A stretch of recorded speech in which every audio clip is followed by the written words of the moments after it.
Justice live channel में आपका स्वागत है। मैं आज आपसे विशेष मुद्दे पर चर्चा करने के लिए उपस्थित हुआ हूँ। वो विशेष मुद्दा है अनुसूचित जाति जनजाति अत्याचार निवारण अधिनियम जो 1989 में बना। इस उद्देश्य से वो बना कि पूरे देश के अंदर यदि अनुसूचित जाति के लोगों पर कोई एकाध पदार्थ फेंकता है, उनके कपड़े उतारता है, उनको नंगा पूरे समाज के अंदर घुमाता है, उनका मुंह काला करता है या उनके घर के सामने कूड़ा फेंकता है, उनके पानी को गंदा करता है, उनका रास्ता रोकता है, उनकी ज़मीन पर कब्जा करता है, यानी कि अनुसूचित जाति का कोई भी व्यक्ति जिसके ऊपर जो सामान्य जाति का व्यक्ति है वो अत्याचार करता है, तो उसके लिए आर्थिक मदद के लिए, क्योंकि जो कमज़ोर वर्ग है पूरे देश का, वो कमज़ोर वर्ग है, उसको कमज़ोर वर्ग को सहायता प्रदान करने के लिए अनुसूचित जाति जनजाति अत्याचार अधिनियम 1989 में बनाया गया। इस उद्देश्य से कि उनकी मदद की जाए, वो मुकदमा अपना पूरा लड़ सकें, न्याय पा सकें, उनको पुनर्वास की सुविधा मिल सके, उनको पुनर्वास की सुविधा के साथ साथ चिकित्सा की सुविधा मिल सके, उनको हर तरह की सुविधा मिल सके ताकि वो अपना जीवन यापन ठीक रूप से कर सकें, न्याय पा सकें। लेकिन विडंबना इस देश के अंदर ये है कि जो आज भी जो तुच्छ मानसिकता के लोग हैं, जिनकी मानसिकता बहुत कमज़ोर है, जिनकी मानसिकता आज भी अनुसूचित जाति जनजाति लोगों के प्रति आज भी ठीक नहीं है, ये कह सकते हैं कि भारत का जो संविधान है यदि उनके सही नियमों को, पूरे नियमों को सही रूप से लागू किया जाए तो आज भी पूरे देश के अंदर बहुत खुशहाली हो, पूरा देश खुशहाल हो, पूरे सभी जातियों के लोग आपस में मिलजुल के रहें। लेकिन इस देश की सरकारें, और सरकारों को क्या कहा जाए, जो न्यायपालिका है, न्यायपालिका की जो व्यवस्था है, वहाँ भी ऐसे लोग आज के समय में उपस्थित हैं जो लगातार इस तरह के निर्णय दे रहे हैं जो अनुसूचित जाति जनजाति के खिलाफ हैं। मैं बात करूँगा अभी 4 अगस्त 2022 को इलाहाबाद उच्च न्यायालय की जो खंडपीठ है, जो ब्रांच है लखनऊ खंडपीठ के एक जज साहब जिनका नाम है दिनेश सिंह ने निर्णय दिया है कि अनुसूचित जाति जनजाति के जो लोगों को एक्ट के अनुसार यानी कि किसी महिला का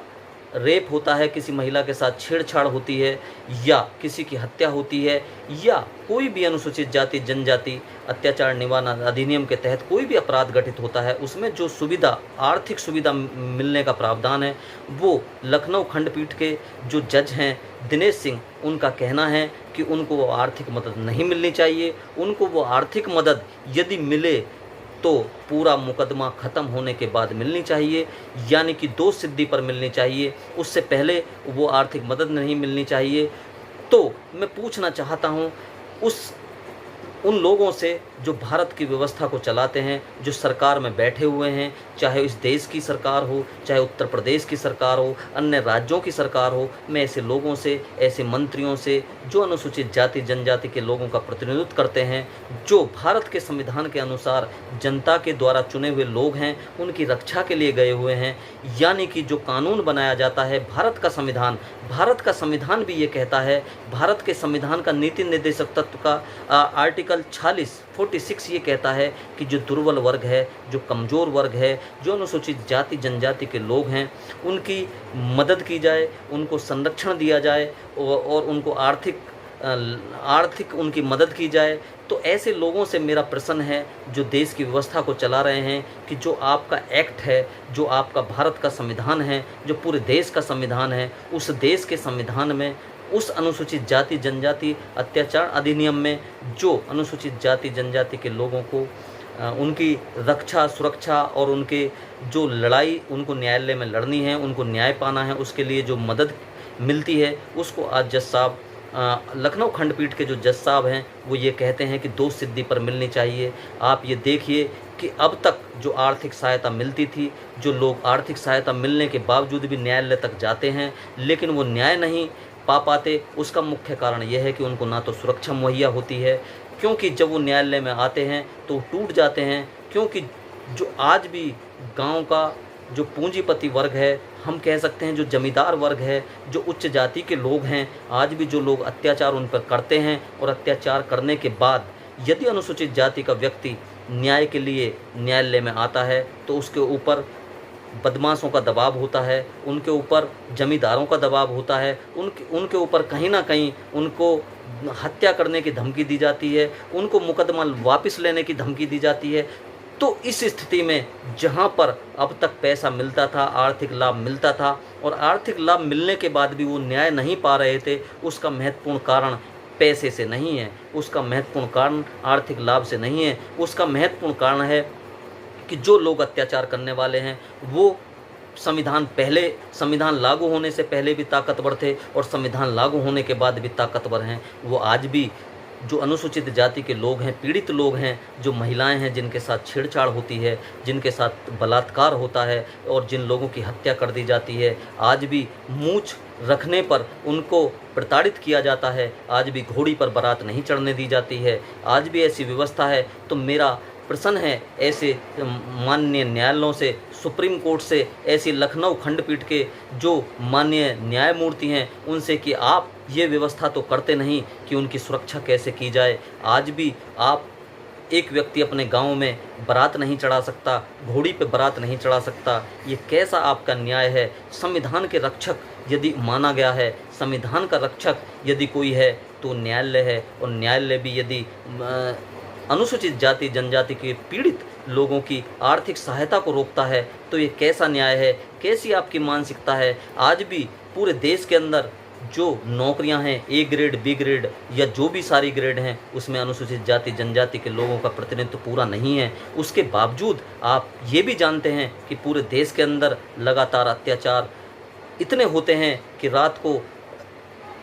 लाशों को बिना अनुमति के जला दिया जाता है, उनके जो साक्ष्य हैं वो ख़त्म कर दिए जाते हैं। हाथरस कांड अभी भूला नहीं जा सकता। आप बार बार जो न्यायपालिका है ऐसा क्यों करती है, ऐसा क्यों करती है कि बार बार अनुसूचित जाति के लोगों की परीक्षा लेती है? 2 अप्रैल 2018 में भी अनुसूचित जाति जनजाति जो एक्ट था उसको सुप्रीम कोर्ट ने निष्प्रभावी करने का काम किया था। निष्प्रभावी करने के बाद उस समय भी अनुसूचित जाति जनजाति के लोगों की ताकत देखी गई थी, आंका गया था सरकार के द्वारा, सुप्रीम कोर्ट के द्वारा। लेकिन मैं ऐसे न्यायालयों से कहना चाहता हूं कि आज भी जो वर्ग सबसे नीचे तबके पर है, जो आज भी वर्ग जिसके हाथ का आज भी खाना नहीं खाया जाता, जिसके हाथ से आज भी पानी नहीं पिया जाता, जिन लोगों को आज भी मंदिरों में नहीं चढ़ने दिया जाता, ऐसे लोगों की तो बात छोड़िए, इस देश के राष्ट्रपति को भी मंदिरों में नहीं चढ़ने दिया जाता। तो आप कैसे कल्पना कर सकते हैं जज साहब, आप कैसे कल्पना कर सकते हैं न्यायमूर्ति जी कि आप न्याय की इस तरह से रक्षा कर पाएंगे? आप पीड़ित लोगों को समानता के आधार पर न्याय दे पाएंगे? आप अनुच्छेद जो भारत का संविधान का अनुच्छेद 21 है, समानता का अधिकार देता है, उसके अनुसार आप कैसे न्याय दे पाएंगे? कैसे स्वतंत्रता का अधिकार जो अनुसूचित जाति के लोगों को मिल पाएगा? कैसे आज भी अदालतों में आज भी जो बार हैं, जिनको हम कह सकते हैं बार एसोसिएशन हैं, ज़िले की जो बार एसोसिएशन है, जो प्रदेशों की बार एसोसिएशन है, बड़ी विडम्बना है न्यायमूर्ति साहब। उन बार एसोसिएशन में आज भी अनुसूचित जाति जनजाति का व्यक्ति कोई अध्यक्ष नहीं बनता, उन वकीलों के बीच में कोई भी आज भी सचिव नहीं बनता। होगा कहीं ना कहीं का ऐसा उदाहरण जहां पर सचिव और अध्यक्ष बनते हों, ऐसा होगा कहीं ना कहीं का उदाहरण कि कहीं पर उनको सम्मान मिलता हो। पढ़े लिखे होने के बावजूद भी आज भी जो बाबा साहब अम्बेडकर जी ने कहा था, 23 सितंबर को उन्होंने संकल्प लिया था और उन्होंने कहा था कि मैं अगर अपने समाज को इस गुरमत गुलामी से न निकाल पाया तो मैं खुद को ख़त्म कर लूँगा। बाबा साहब अपने चपरासी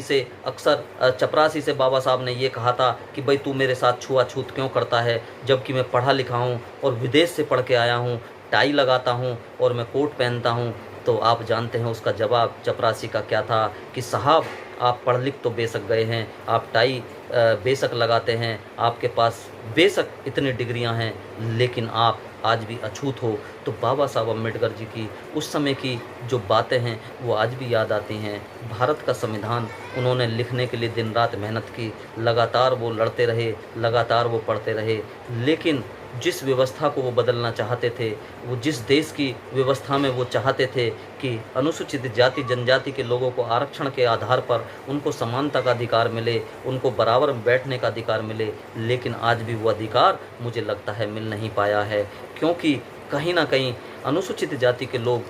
पढ़ लिख तो गए हैं, अनुसूचित जाति के लोगों को अच्छी अच्छी नौकरियां मिली, आईएएस बने, पीसीएस बने, डॉक्टर बने, इंजीनियर बने और बहुत अच्छे ओहदों तक पहुँचे। लेकिन आज भी प्राइवेट नौकरियों में भी उनके साथ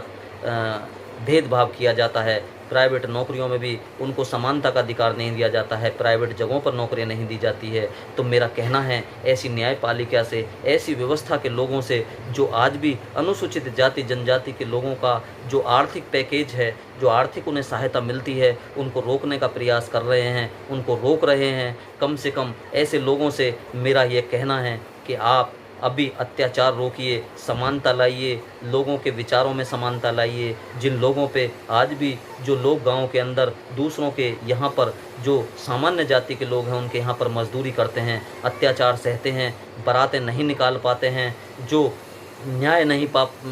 मिल पाता है जिनको, उनको न्याय दिलाइए, उनकी सुरक्षा कीजिए। न्यायालयों में जाते हैं उनको सुरक्षा प्रदान कीजिए, उस तरफ आप ध्यान दीजिए। तो ऐसी व्यवस्था जो आज भी कहीं ना कहीं व्यवस्था में जो संवैधानिक व्यवस्था है उसमें बराबरी का दर्जा नहीं है। अनुसूचित जाति के लोगों को सम्मान मिलना चाहिए।